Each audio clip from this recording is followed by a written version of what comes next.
बिस्मिल्लाह वस्सलातु वस्सलामु अला रसूलिल्लाह।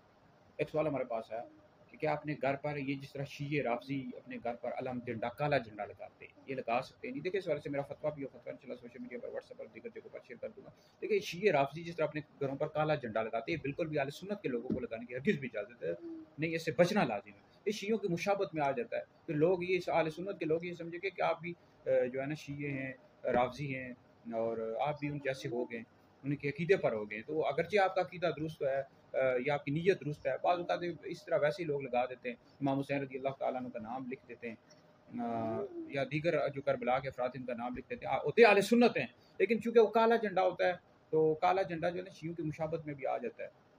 ये शिये लगाते हैं ना काला झंडा, तो इससे बचना लाज़िम है। अबू दाऊद शरीफ में हदीस मौजूद है, मन तशब्बह बिक़ौमिन फहुव मिनहुम, जो किसी कौम की मुशाबत इख्तियार करेगा वो उन्हीं में से है। तो नहीं लगा सकते। हाँ, अलबत्ता काले के अलावा कोई झंडा और रंग का हो और उसमें इमाम हुसैन रज़ी अल्लाह तआला अन्हु का नाम लिखा हो, बिल्कुल लगा सकते हैं। लेकिन ये काला झंडा नहीं लगा सकते, बिलख़ुसूस मुहर्रम के दिनों में बिल्कुल भी नहीं लगाना चाहिए। और इस तरह ये मुहर्रम के जो पहले 10 दिन होते हैं, इनमें काला लिबास भी नहीं पहन सकते। पूरा साल पहन सकते हैं, मुहर्रम के 10 दिनों में नहीं पहन सकते।